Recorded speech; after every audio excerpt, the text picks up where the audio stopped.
एक तो वो सिंपल डेटा एंट्री स्कीम आप ये कह सकते हो, बट उस एप्लीकेशन में जो कॉन्सेप्ट्स यूज कर रहे हैं वो आपके हर लैंग्वेज में यूज होते हैं और आपको आने चाहिए। तो किस नाम से थी? ये सबसे ऊपर ना।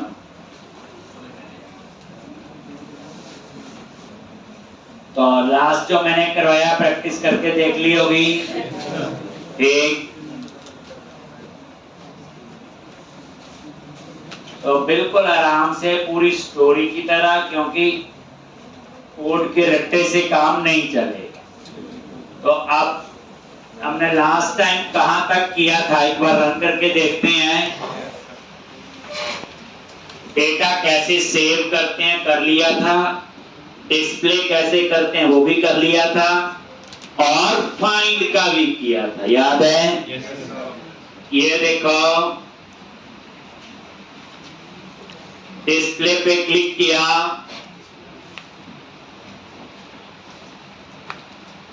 और यहां पे नेम पे क्लिक किया, डिटेल आ गई। जिस भी नेम पे क्लिक करते हो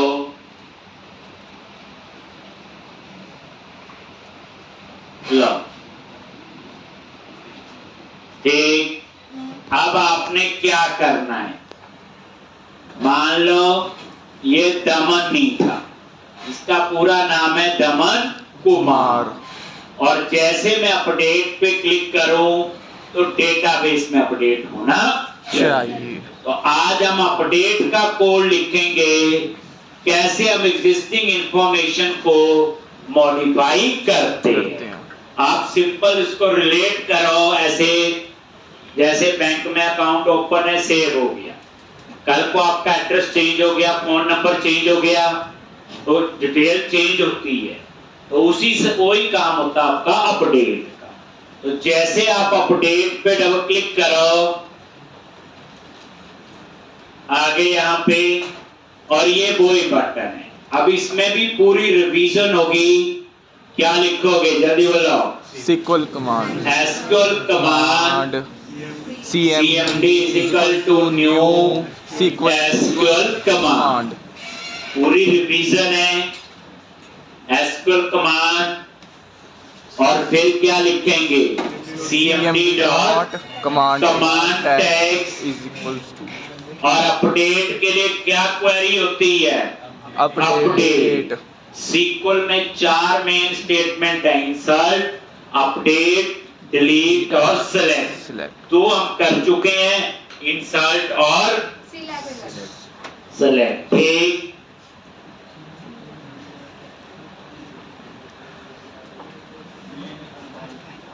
update table name, update table name set. हमेशा याद रखना, सेव, अपडेट और डिलीट ये एट ए टाइम एक टेबल पे ही अप्लाई होता है। जैसे अपडेट टेबल नेम, आप कॉमा देके 2 टेबल तो लिख दोगे यहाँ पे, तो सिंगल टेबल पे ही अप्लाई होता है। सेट, सेट कीवर्ड है। अब क्या क्या अपडेट कर सकते हो बोलो? नेम, @EN, ये आपका पैरामीटर है जो एम्प्लॉय नेम वाले टेक्स्ट बॉक्स से डेटा आएगा। कॉमा, और क्या चेंज कर सकते हैं? एड्रेस चेंज, यस सर, एक कॉमा, सैलरी, और यहां पे वेयर, सैलरी ES। एक में नेम है, एक में एड्रेस है, और एक में सैलरी। नेम चेंज हो सकता है, एड्रेस भी हो सकता है, सैलरी कम ज्यादा हो सकती है, तो दैट्स व्हाई ये तीनों चीजें आपने ले ली। नेक्स्ट, उसके बाद एक कॉलम और है, क्या? Amp number. एम्प नंबर, हम यहाँ पे एम्प नंबर को अपडेट करने का प्रोविजन नहीं दे रहे। क्यों नहीं दे रहे? क्योंकि सर प्राइमरी की है वो। ये कौन सी बुक में लिखा हुआ प्राइमरी की को अपडेट नहीं कर सकते?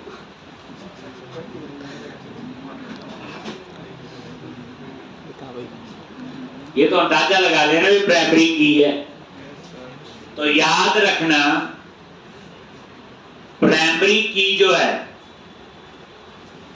प्रैक्टिकल अप्रोच के हिसाब से हम अपडेट नहीं करते। प्रैक्टिकली एग्जांपल देते हैं, जैसे बैंक में अकाउंट नंबर है, अब किसी का अकाउंट नंबर अपडेट करके किसी और को थोड़ी दे देंगे।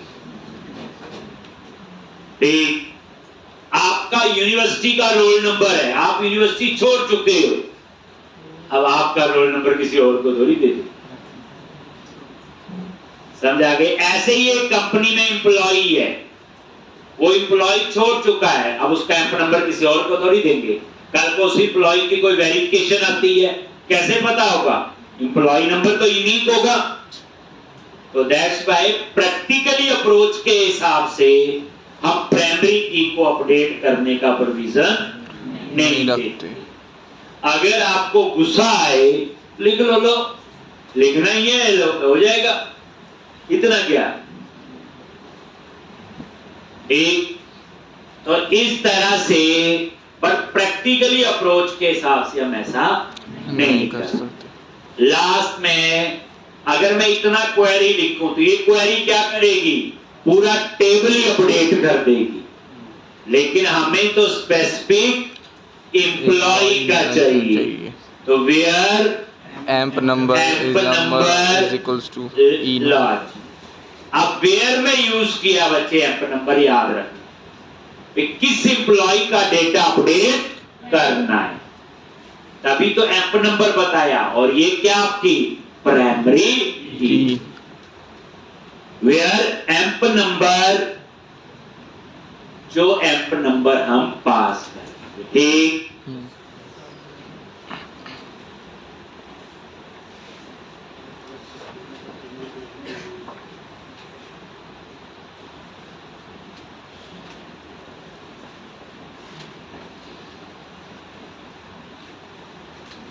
एक वेयर एम्प नंबर और जो एम्प नंबर हम पास करेंगे। ठीक, अब वेयर में लिखा है एम्प नंबर अपडेट नहीं हो रहा है, वेयर कंडीशन लगाई और बताया वेयर में कोशिश करो उस कॉलम को यूज करना जिस पे इंडेक्स हुआ हो।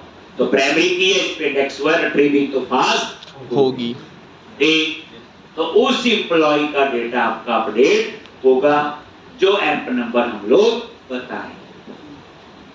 ठीक, तो वेयर क्लोज अगर आप नहीं लगाते हो कंडीशन के लिए बच्चे, ये वाली लाइन, तो ये क्या करेगा? पूरा टेबल ही, मान लो दमन कुमार, तो सबका नेम दमन कुमार ही हो जाएगा। इसलिए हम ये कंडीशन लास्ट में लगा। हो गया? नेक्स्ट लाइन क्या बोलो? CMD dot connection is equal to con and CMD dot parameter dot add with value और @ ENO कॉमा कहां से आएगा? टेक्स्ट बॉक्स 1 से। ठीक, ENO कहां से आएगा? टेक्स्ट बॉक्स 1 से। बताया हुआ जितनी क्वेरी में पैरामीटर, जितने क्वेरी में @ तो हमारी क्वेरी में 4 @ है, तो हमें 4 पैरामीटर पास करने हैं, नेम, एड्रेस और salary. Text box 2, text box 3, text box 4।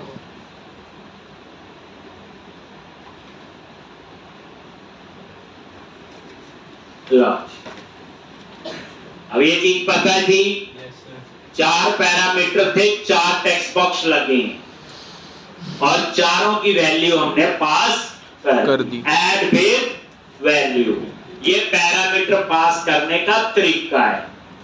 हर एक में सी प्लस का फंक्शन है, वहां ब्रैकेट लगा के पैरामीटर पास करते हैं, सीक्वल में ऐसे पास होते हैं। ठीक, उसके बाद क्या लिखेंगे? CMD dot execute non query. ये सेम सा कोड तीसरी बार लिख रही है। एग्जीक्यूट नॉन क्वेरी क्या करेगा? Just to execute the query. ये क्वेरी कहां एग्जीक्यूट होगी? अपडेट कौन यहाँ पे कौन में क्या है? माइक्रोसॉफ्ट Microsoft SQL सर्वर का जो डेटाबेस है उसका कनेक्शन है, क्योंकि ये जो SQL की क्वेरी है ये वही कंपाइल होती, वही एग्जीक्यूट होगी जहां SQL का इंजन होगा, जहां डेटाबेस होगा। आपका डेटाबेस सर्वर अलग है, तो कौन में उसी की तो डिटेल है सारी। मतलब बच्चे जिस लाइन पे रुक गए ना, पूरी कहानी पता होनी चाहिए। कोड का रट्टा नहीं मारना, कोड नहीं देख के लिख लो, कोई बात नहीं, अपने आप को याद हो जाएंगे धीरे धीरे। कितने कोड आप याद रखोगे, ये तो अभी शुरू हुआ लिखना। अब उसके बाद SQL कमांड ने क्या जो रिसोर्स यूज किए वो रिसोर्स फ्री करते हैं, डिस्पोज कर दें। SQL कमांड ने जो रिसोर्स यूज किए ये वो रिसोर्स फ्री करेगा। SQL कमांड क्लास ने जो मेमोरी यूज की, नहीं तो हम वेट करते हैं डिस्ट्रक्टर कॉल होगा, गार्बेज कलेक्शन चलेगी, वो पता नहीं कब चलेगी। हमें पता, मैं डेवलपर हूं, क्लास का ऑब्जेक्ट बनाया, एग्जीक्यूट के बाद मुझे इसकी जरूरत ही नहीं है, तो साथ ही मैंने क्या कर दिया, उसे डिस्पोज। उसके बाद मैंने कॉल कर लिया वही डिस्प्ले, क्या करेगा, डिस्प्ले कर देगा, लिस्ट बॉक्स को रिफ्रेश कर देगा, नया था डिस्प्ले। यस। उसके बाद हम चाहते हैं चारों टेक्स्ट बॉक्स एम्प्टी हो जाएं। एम्प्टी के लिए क्या कोड लिखना है, empty डॉट स्ट्रिंग लिखा हुआ सेव में। अब आपको याद आ गया वो कोड बार बार चाहिए, तो क्या करोगे, उसका भी एक मेथड बनाना।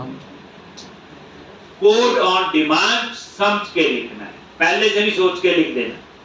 ठीक, तो मैं क्या करूंगा, यहाँ पे बोलो सेव वाले कोड पे जाओ जहां इंसर्ट क्वेरी लिखी, यही है ना लास्ट लेक्चर में। और ये 5 लाइनें क्या कर रही है, टेक्स्ट बॉक्स को एम्प्टी और टेक्स्ट बॉक्स 1 पे कर्सर सेट कर रही है। तो क्या करोगे आप, इसका मेथड बना लेंगे। एक सेलेक्ट की 5 लाइन, यस, एडिट, फिर रिफैक्टर, एक्सट्रैक्ट मेथड मेथड और क्लिक किया, क्या आना चाहिए, क्लियर रेक। मेथड बन भी गया, ये देखो, और ये कॉल भी हो गया,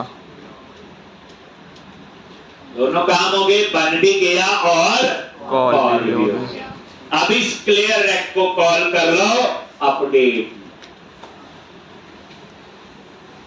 एक मेथड कैसे बनाते हैं बताया हुआ, ये देख लो, कई बार भूल ना गई हो। सेलेक्ट किया, edit menu, refactor, extract method, और ये देखो जहां न्यू मेथड लिखा आया वहां क्या लिख दो, क्लियर रेक और सेव।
अब ये क्लियर है, कहां कॉल करना है, जो हम अपडेट का लिख रहे थे, यही थे ना अपडेट का। और यहां पे भी इसको क्या करो, कॉल, क्लियर है को कॉल।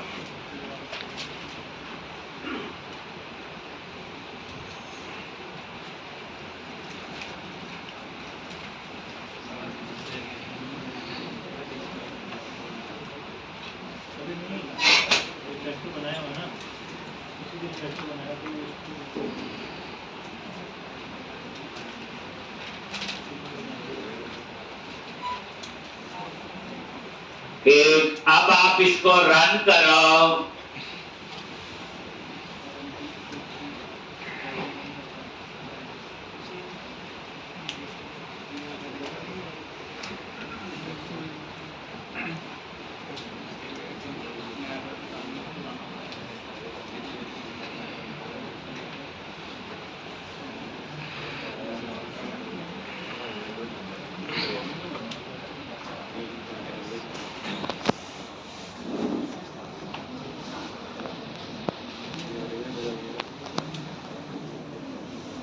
तो डिस्प्ले जैसे दमन, और यहाँ पे दमन कुमार अपडेट पे क्लिक करो। देखो अपडेट भी हो गया, ये दमन कुमार भी आ गया और टेक्स्ट बॉक्स एम्प्टी भी हो गया। ठीक है जी। तो ये था आपका अपडेट का, जिसको भी आप सेलेक्ट करते हो। ये देखो विकास का कुमार हटा दिया, पर अभी ऐप नंबर को ना करना चेंज, हमने तो टेक्स्ट बॉक्स लगा दिया। इन फ्यूचर ऐसा नहीं हो, वो आगे बताएंगे। अभी ये देखो हो गया अपडेट। अब मान लो ये अमित कुमार राणा नहीं है, गलत ऐड हो गया। सेलेक्ट किया, डिटेल आ गई यहाँ पे। डिलीट के क्लिक में क्या होना चाहिए? डिलीट। डिलीट, ठीक। तो यहाँ पे क्या करोगे? बोलो। डिलीट बटन पे डबल क्लिक करो।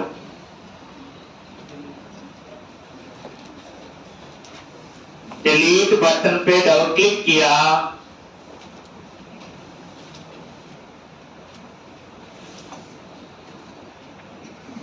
SQL command. SQL command cmd is equal to new SQL command। फिर रिवीजन होगी और यहाँ क्या लिखोगे? cmd dot command text। Command text, और यहाँ पे डिलीट। ये फोर्थ स्टेटमेंट है। तो डिलीट फ्रॉम टेबल नेम, एक ही टेबल में। अगर मैं ऐसे लिख दूं तो ये पूरे टेबल को डिलीट, टेबल का जो डेटा है वो डिलीट कर देगा। लेकिन मुझे पूरे का नहीं करना, मुझे तो स्पेसिफिक एम्प्लॉय का। आप समझ आया? प्राइमरी की का फायदा, इंडेक्स का फायदा। प्राइमरी की बनी है तो इंडेक्स हुआ है, और इंडेक्स से रिट्रीविंग फास्ट होती है। तो ये वो है डिलीट फ्रॉम टेबल नेम, किस एम्प्लॉय का? वेयर एम्प नंबर, जो एम्प नंबर हम पास करें। ठीक, ये देखो। और वेयर में हमने प्राइमरी की कॉलम यूज किया। हमेशा कोशिश करो वेयर के बाद जो यूज करना है कंडीशन में, ऐसा कॉलम हो जिसपे इंडेक्स हुआ होना चाहिए। अगर इंडेक्स नहीं हुआ है तो कल को आपको परफॉर्मेंस बाय सीक्वल की क्वेरी में एक प्रॉब्लम आए। शुरू में नहीं आती, थोड़े रिकॉर्ड डालते हैं हम लोग, 5-4 तक टेस्टिंग हो जाती। लेकिन जब लाखों रिकॉर्ड्स होती हैं, फिर बेचारी एक क्वेरी और डबल सा चलता रहता, हमें लगता है इंटरनेट स्लो। वो इंटरनेट स्लो का चांस होते हैं जो हमने कोडिंग की होती, जिसकी वजह से वो स्लो हुआ। तो ये डिलीट, यहाँ इंट्रो में एक क्वेश्चन पूछा जाता है, डिलीट और ट्रंकेट में क्या डिफरेंस है? सर डिलीट डेटा को डिलीट करता है, ट्रंकेट पूरे टेबल को डिलीट कर देता है। और डिलीट और ट्रंकेट में क्या डिफरेंस है?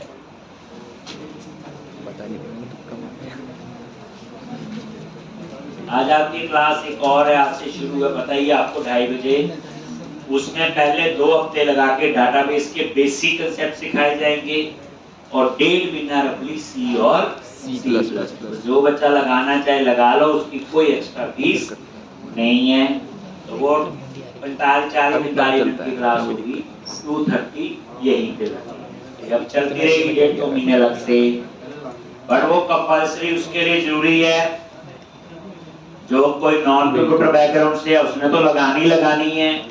दूसरा क्या आता है जिसकी स्टडी में कि कंप्यूटर 4 साल पहले बीटेक की थी, अब थोड़ा गड़बड़ी लग रही, उन दोनों को तो जरूर लगाना। बाकी जो है ऑप्शनल जो लगाना चाहे लगा ले, एक जिसको लगता आता है तो क्लास में हम पढ़ ले, एक लेकिन फायदा उसका होता है।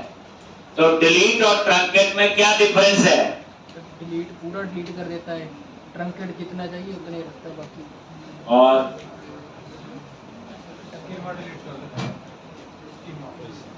ये कहाँ से बात है आपने?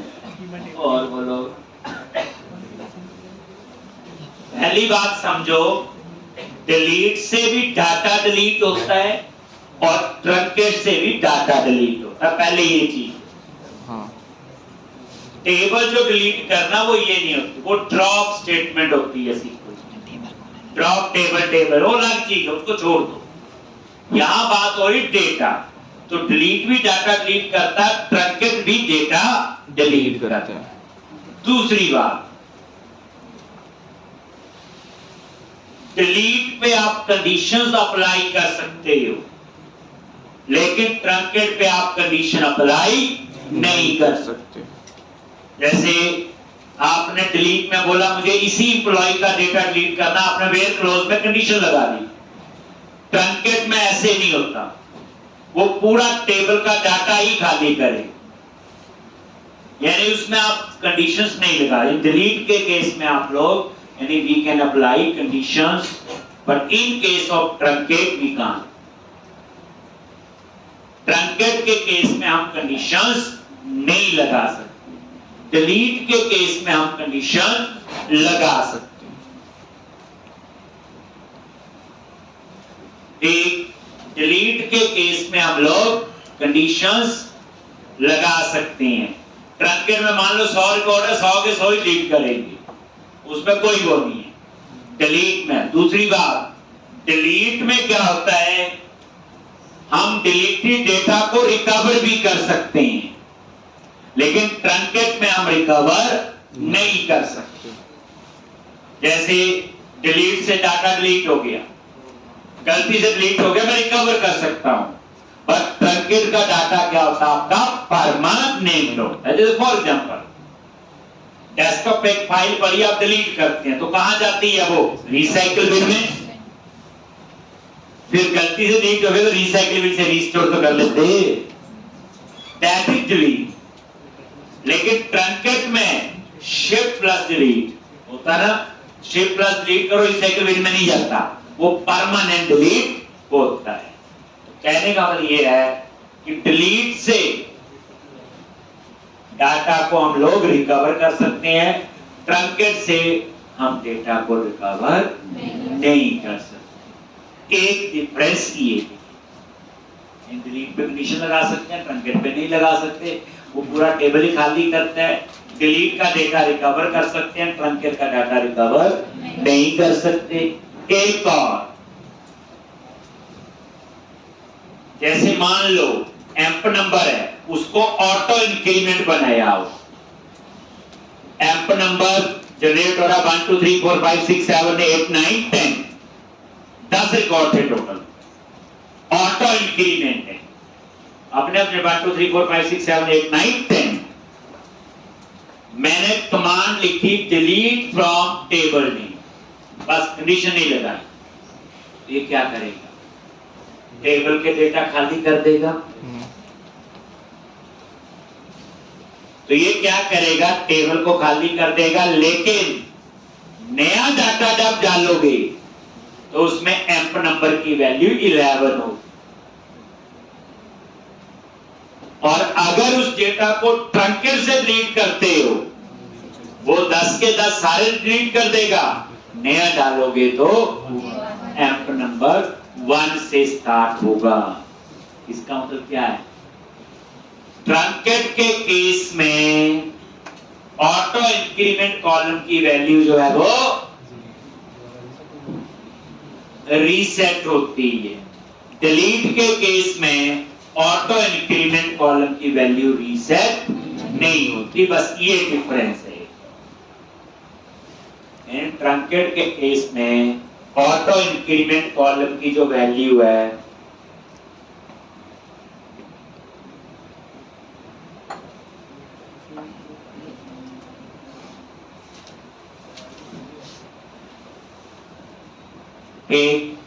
डिलीट के केस में ऑटो इंक्रीमेंट कॉलम की जो वैल्यू है वो रीसेट नहीं होती। ट्रंकेट के केस में वो वैल्यू रीसेट। समझे? 100 रिकॉर्ड थे, 100 के 100 डिलीट हो गए। अब ऑटो इंक्रीमेंट है तो उसकी वैल्यू 1 से लेके 100 तक होगी। ट्रंकेट से 100 के 100 डिलीट हो गए, जो नया एम्प्लॉय डालोगे उसका एम्प नंबर 1 होगा। लेकिन डिलीट से सारे रिकॉर्ड डिलीट करोगे, 100 के 100 नया एम्प नंबर डालोगे तो 101। याद रखना। एक अभी हम लोग इस डिलीट को ही यूज करेंगे, बट इंट्रो में कई बार पूछते हैं ट्रंकेट और डिलीट में क्या डिफरेंस होता है, इसलिए पढ़ाना मजबूरी है। कनेक्शन कौन और इसमें कितने पैरामीटर हैं जल्दी बोलो? एक। @ENO और ये एम्प नंबर टेक्स्ट बॉक्स 1। बस जितने @ उतने ही parameter. CMD dot execute not query और CMD डॉट डिस्पोज। उसके बाद बस सर क्या करेगा? लिस्ट बॉक्स को रिफ्रेश कर देगा। लॉजिक और क्लियर है। कोड कितना इजी हो गया, एकदम सिंपल हो गया। डिस्प्ले रिफ्रेश क्लियर है, टेक्स्ट बॉक्स को एम्प्टी करेगा। सर तो ये एप्लीकेशन है। सर ये डाटाबेस की कनेक्टिविटी जब करते हैं हम तो इसका पाथ कहां से देंगे सर? हम डाटाबेस का जो वेब कॉन्फ में लिखा हो डाटाबेस टेबल का सर। है जी, टेबल का पाथ। टेबल का नहीं, डाटाबेस का दे दो, क्योंकि उसी डाटाबेस में सारी क्वेरी एग्जीक्यूट होती है। वो तो टेबल का नाम देना, क्योंकि जो वेब कॉन्फिग फाइल है वहां हमने कनेक्शन सिंक लिखा हो, वहां लिखा हुआ सर्वर का नाम, डाटाबेस का नेम। ठीक, तो ऑटोमेटिकली जो टेबल आप TTF लिख रहे हो वो उसी डाटाबेस में ढूंढेगा। ठीक, इसके लिए आपको कोई पाथ स्पेसिफाई करने की जरूरत नहीं। अब आप इसको रन करोगे,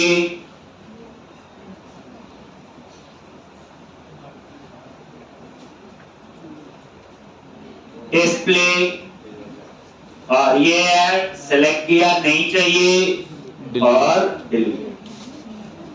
अभी कोई वैलिडेशन नहीं, कोई कुछ नहीं, सीधा कोड लिखवाया, हो गया डिलीट, रिफ्रेश भी हो गया, टेक्स्ट बॉक्स खाली।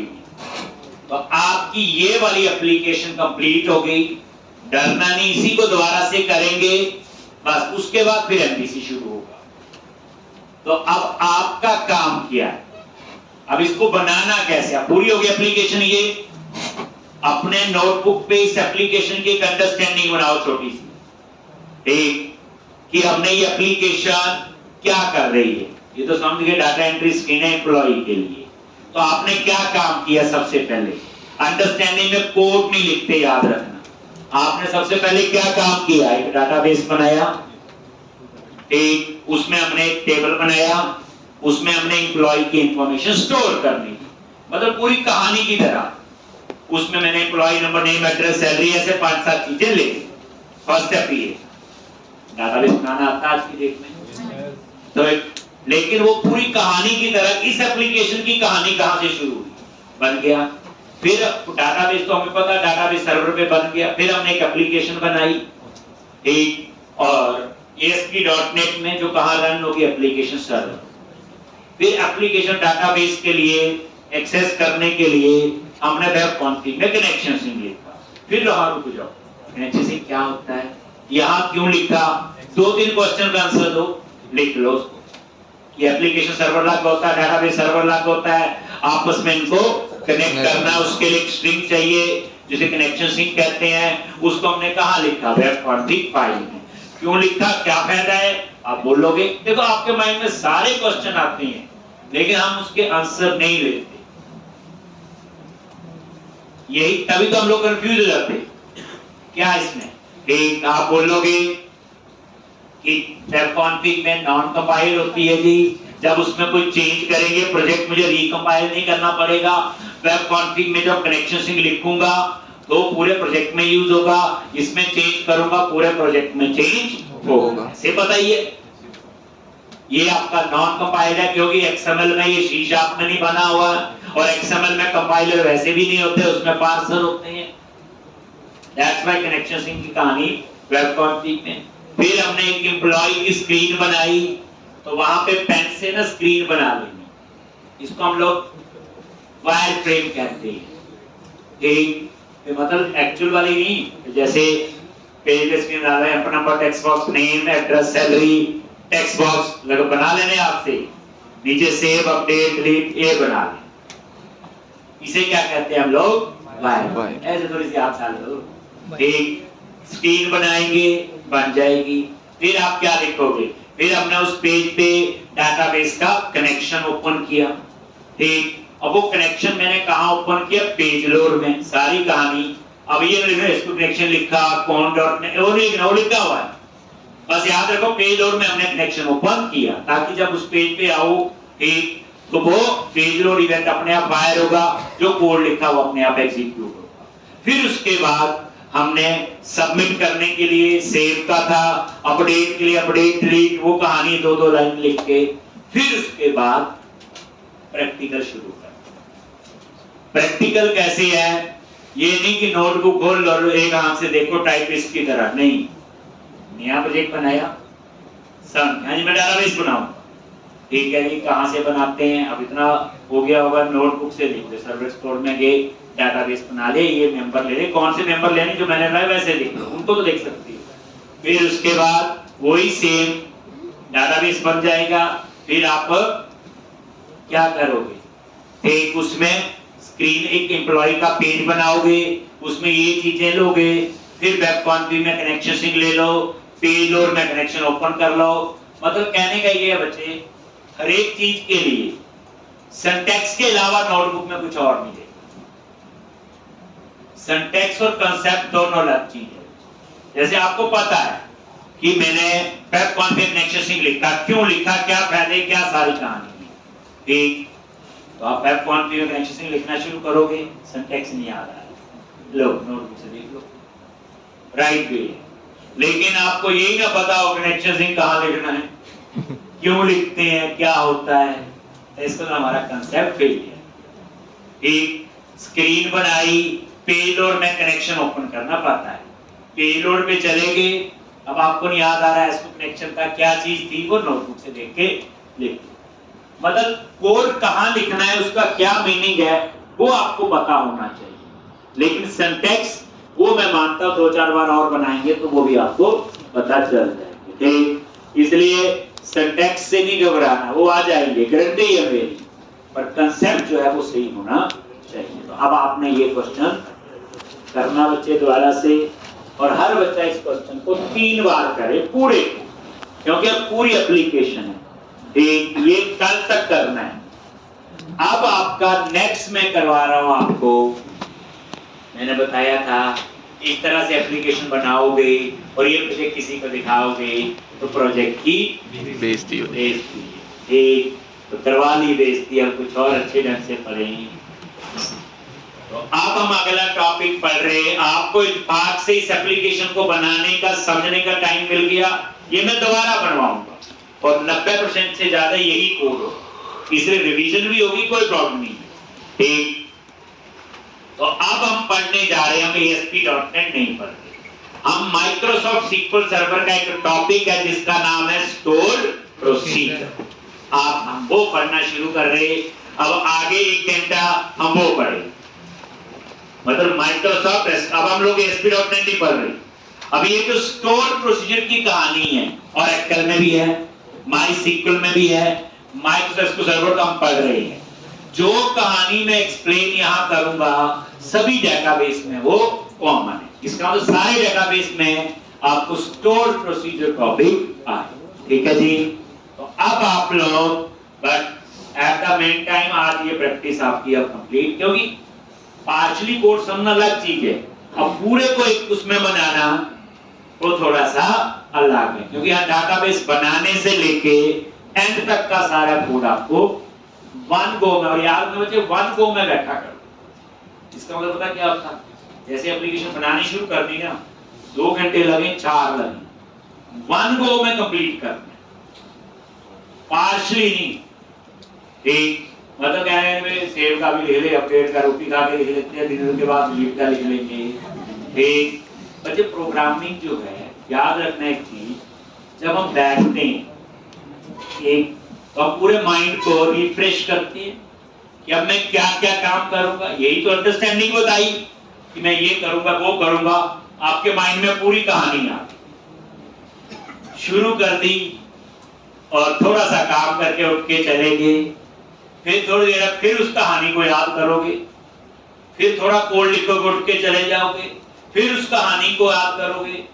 तो मतलब ये होता है बच्चे, अगर उस केस में पार्शली आपने 6 घंटे बैठ लिए, ठीक, लेकिन वही अगर आप कॉन्टिन्यूस बैठते तो 3 घंटे का काम, क्योंकि उसमें आधा टाइम तो सोचने में चला गया, जो आपने 3 बार उठ के गए और वापस आए 3 बार। इसलिए कोडिंग जो है, जब भी बैठो खुला टाइम, मतलब खुला टाइम बेले होते हैं, एक खुला टाइम बदला कि पूरी कहानी सोचो और एक वन गो में पूरी एप्लीकेशन बनाओ। दूसरी बार बनानी, फिर सोचो, वन गो, बस ये है। अगर आप उसकी असली आपको अपना लेवल चेक करना है कि हाँ अब है, तो अब हम शुरू कर रहे हैं स्टोर प्रोसीजर। आप में से किसने पढ़े हैं? डाटाबेस तो पढ़ के आए हैं, क्या होते हैं स्टोर? चलो कोई बता दो, हम स्टोर प्रोसीजर क्यों पढ़े? सर, तो एसक्यूएल इंजेक्शन एक हैकिंग टेक्निक होती है, उससे इनलाइन क्वेरी लिखते हैं तब वो हो सकती है, इसीलिए हम स्टोर प्रोसीजर्स का यूज करते हैं, आपने बताया। और अब आप देखो, अभी तक आपने नहीं पढ़े, मान लो सुना भी होगा, थोड़ा बहुत ही गलती से सुना है। एक जब मैं पढ़ा दूंगा तो आपको लगेगा इसके बिना जो काम कर रहे हैं, ठीक, यही बेसिकली होता है कि बच्चे डाटाबेस हम पढ़ते ही नहीं, हम लोग कोडिंग सीखने आते हैं।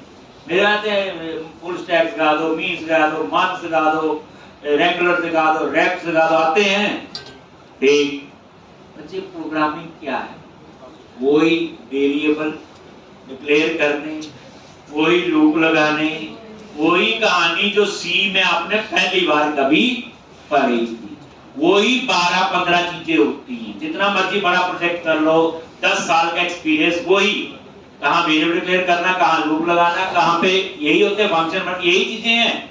ठीक, आप बताना देखना, 15 चीजों को ही हम रिपीट करते हैं। इसलिए प्रोग्रामिंग तो एक कहने का मतलब वो तो एक छोटा सा है, वो आ गया। डाटाबेस जो है, अभी देखो जो हमने पढ़ा वो तो चल गया पता, अब देखना स्टोर प्रोसीजर क्या होते हैं, खुद पता चल जाएगा यार ये भी हमें आने चाहिए। मैं तो जितना डेवलपर को चाहिए होता कोशिश तो करता रहता हूँ चीजों को, और थोड़ी सी आप भी एक्सप्लोर किया करो। तो सबसे पहले लिखो स्टोर प्रोसीजर। अब हम ASP.NET नहीं पढ़ रहे, अब हम पढ़ रहे हैं माइक्रोसॉफ्ट SQL सर्वर का एक टॉपिक है स्टोर प्रोसीजर, लेकिन ओरेकल का भी है टॉपिक ये MySQL का भी है, जितने भी क्लाइंट सर्वर डेटाबेस सब का टॉपिक है, और ये आना चाहिए। नंबर 1 कंपाइल्ड ऑब्जेक्ट, थोड़ा सा लिख लेते हैं, इंटरव्यू में पूछना होता है। Number 1 compiled object. और कोई बच्चा कहीं गया, उसके 2-3 क्वेश्चन पूछे, स्टोर प्रोसीजर क्यों पढ़े, वो सर ने पढ़ाई। उसने पूछा कि स्टोर भी होते कहाँ पे, बनते कहाँ हैं, कि कंप्यूटर में बनेंगे जहाँ बनते हैं। तो पूरी कहानी समझनी है पूरी। ठीक, कई बार कोडिंग आती होती है, पता ही नहीं होता, और फिर हम लोग आगे समझ गए होंगे प्रॉब्लम आती है। Number 1 compiled object. जो स्टोर प्रोसीजर है वो आपके कंपाइल्ड ऑब्जेक्ट होते हैं, और जो चीज पहले से कंपाइल है परफॉर्मेंस तो बेटर हो। देखो जो चीज पहले से कंपाइल है परफॉर्मेंस बेटर होगी नहीं होगी? ठीक, number 1 compiled object, number 2 to store in database, to store in database, ये डेटाबेस के अंदर स्टोर होते हैं। टू स्टोर इन डेटाबेस, कोई पूछे नहीं कहां बनते हैं, ये जो स्टूडियो में नहीं बनते, कहां पे बनते हैं, डेटाबेस के अंदर। To store in database. Next point, to execute in database, ये कहां पे एग्जीक्यूट होते हैं, डेटाबेस में। जहां पे आपका डेटाबेस होगा, डेटाबेस कहां होगा, जहां डेटाबेस सर्वर है, जहां पे डेटाबेस सर्वर। तो टू एग्जीक्यूट इन डेटाबेस, आप बोलोगे क्या फायदा, जिससे नेटवर्क का जो ट्रैफिक है वो कम होता है। तो नेटवर्क का ट्रैफिक है वो कम होता है। पहली बात समझो, मल्टी यूजर एप्लीकेशन में अगर परफॉर्मेंस बेटर करनी है तो नेटवर्क का ट्रैफिक तो आपको कम करना पड़ेगा। अभी आपको ये कहानी पता है कि ASP.NET की एप्लीकेशन अलग सर्वर पे चलेगी, that is application server. Database अलग सर्वर पे होगा, that is database server. Database server. तो एप्लीकेशन सर्वर और डेटाबेस सर्वर, एक एप्लीकेशन सर्वर और डेटाबेस सर्वर।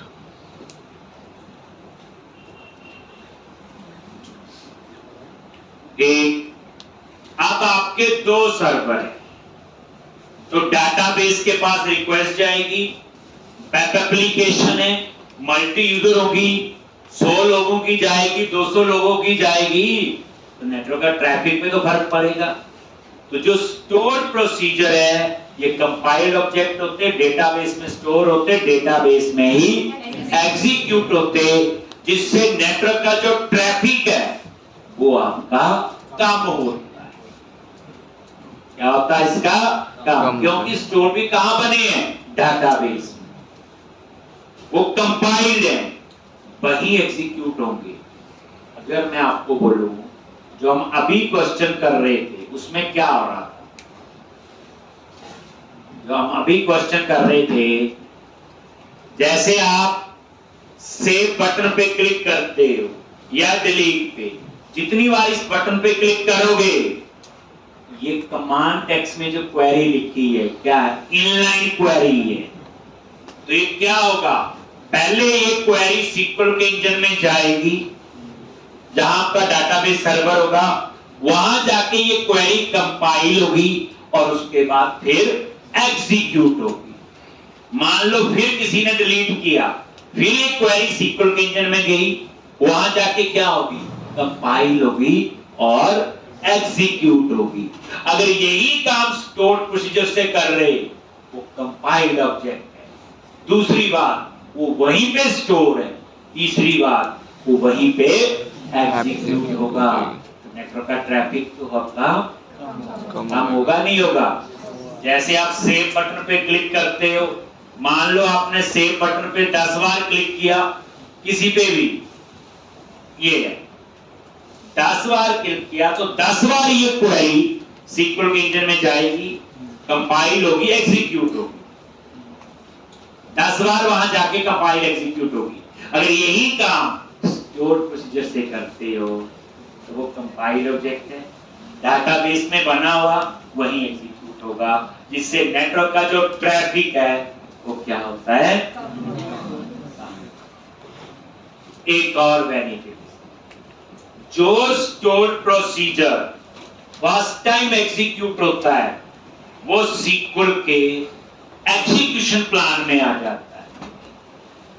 जो stored procedure first time execute होगा वो SQL के एग्जीक्यूशन प्लान में आ जाता है। कैसे, SQL की कैश मेमोरी में, और कैश मेमोरी सिस्टम की फास्टेस्ट मेमोरी मानी जाती है, तो SQL की कैश मेमोरी में आ गया, और नेक्स्ट टाइम वो वहीं से एक्सेस होगा।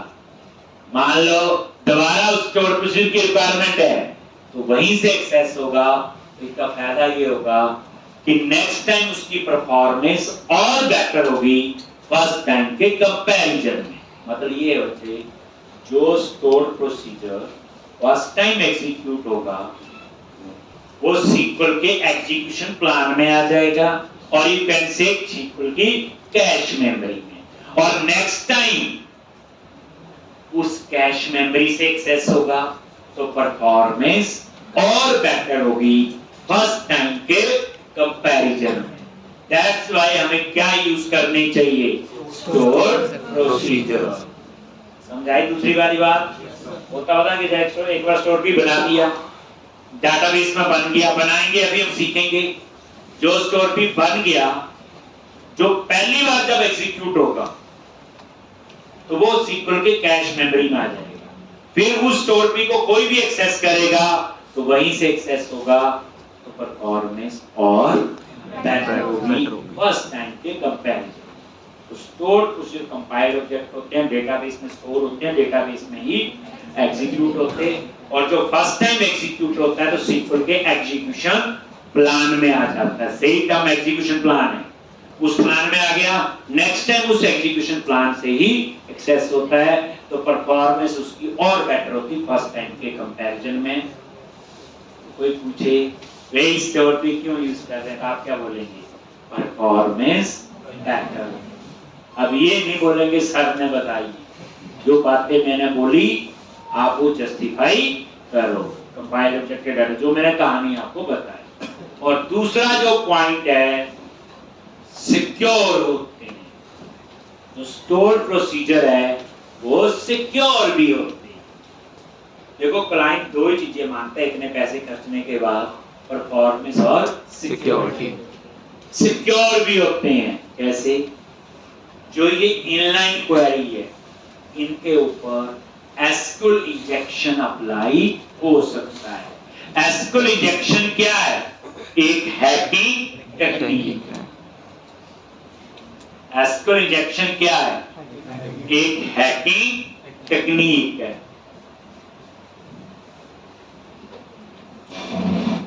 एक एसक्यूएल इंजेक्शन क्या है? एक हैकिंग टेक्निक है जो इनलाइन क्वेरीज पे अप्लाई हो सकती है, बट स्टोर प्रोसीजर पे वो कभी भी अप्लाई नहीं होती।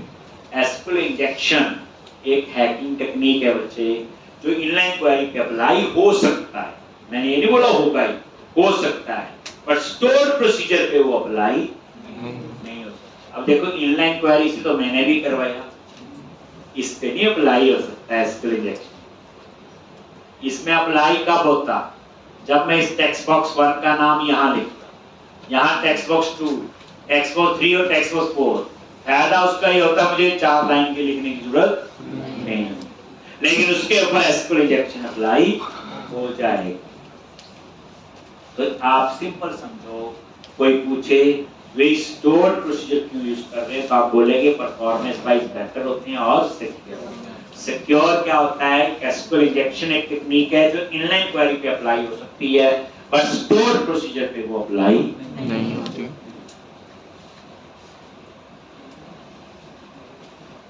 चले आगे।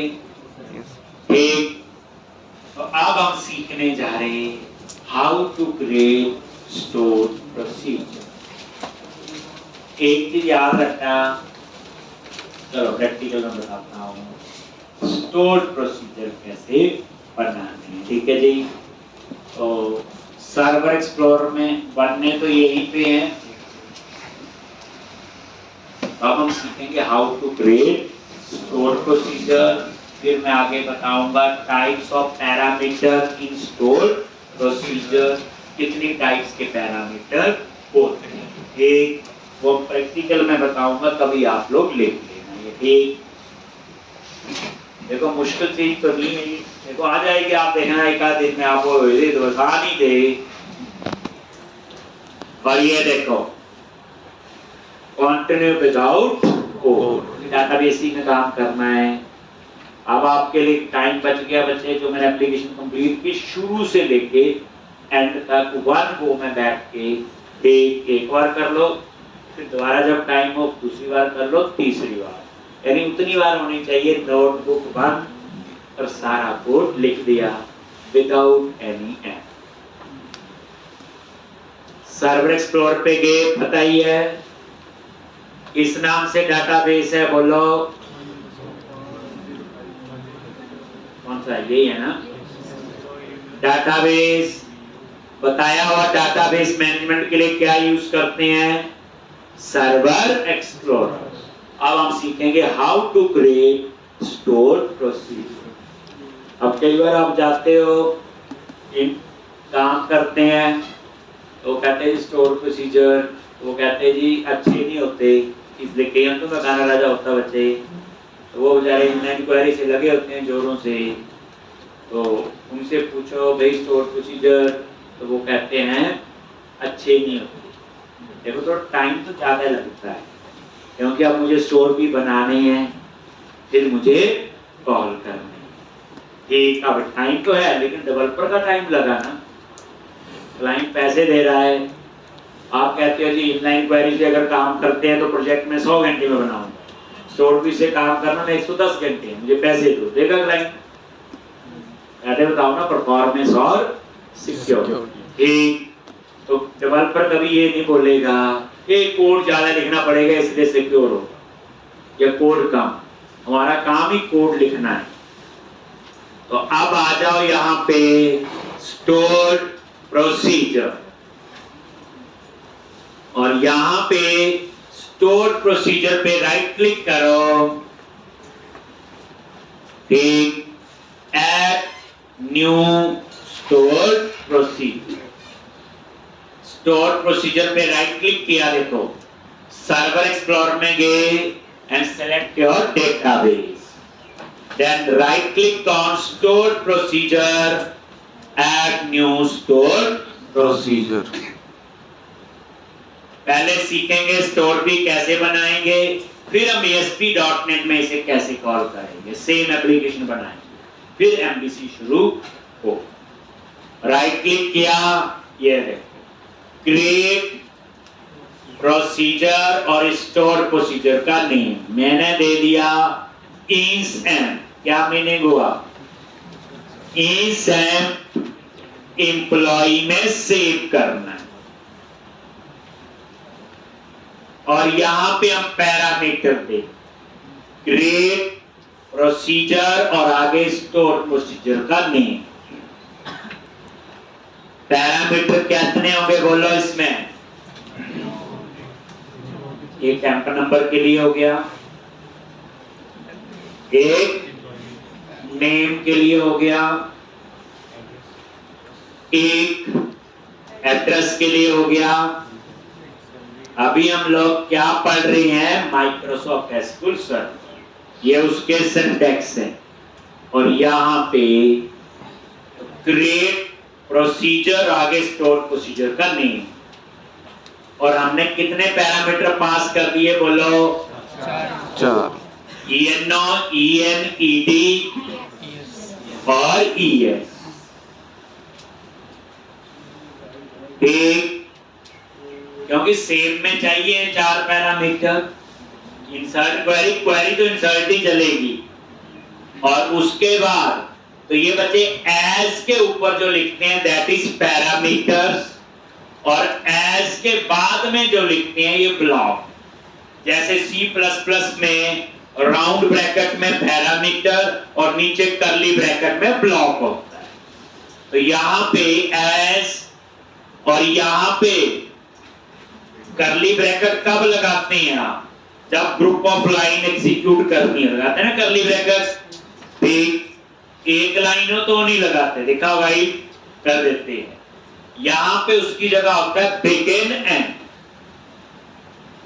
यानी कोई ब्लॉक शुरू करना है और एंड, बिगिन और एंड। जैसे सी वगैरह में क्या होता है आपका कर्ली ब्रैकेट, बट मुझे एक ही लाइन एग्जीक्यूट करनी तो मुझे बिगिन और एंड लिखने की जरूरत नहीं है, इसलिए समझा दिया, इन फ्यूचर हमें जरूरत पड़ेगी। तो अभी एज के बाद ब्लॉक, जैसे एक लाइन ही है सीधी, इंसर्ट एक SQL की क्वेरी समझ आती है और कुछ भी नहीं आता डाटाबेस को। वही क्वेरी उठाओ जो मैंने आपको उस एप्लीकेशन में बताई।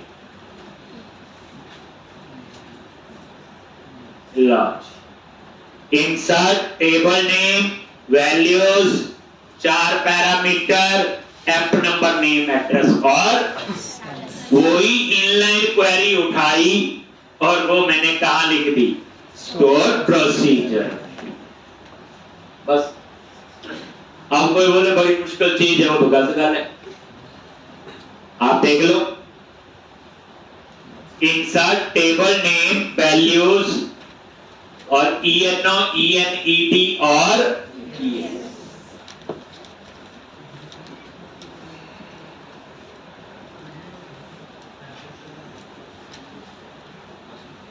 ठीक, और कहां पे क्लिक करो?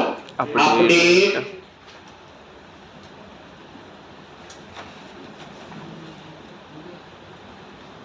कहां पे क्लिक करो? अपडेट।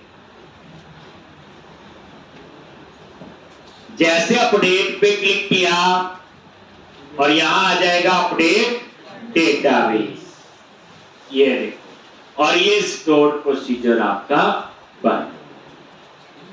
एक ये देखो बन गया, ये अपडेट का है और अपडेट डेटाबेस। ठीक, और ये सर्वर एक्सप्लोरर में भी नजर मारो और यहां पे ये बन गया। ठीक, तो इस तरह से एक सिंपल बनाए। यहां एक क्वेश्चन का आंसर देना, अगर बैरकैर का यहां कोई साइज ना लिखूं तो बाय डिफॉल्ट क्या साइज होगा? मैंने सिंपल EN लिखा और बैरकैर लिख दिया, साइज नहीं दिया, तो क्या लेगा?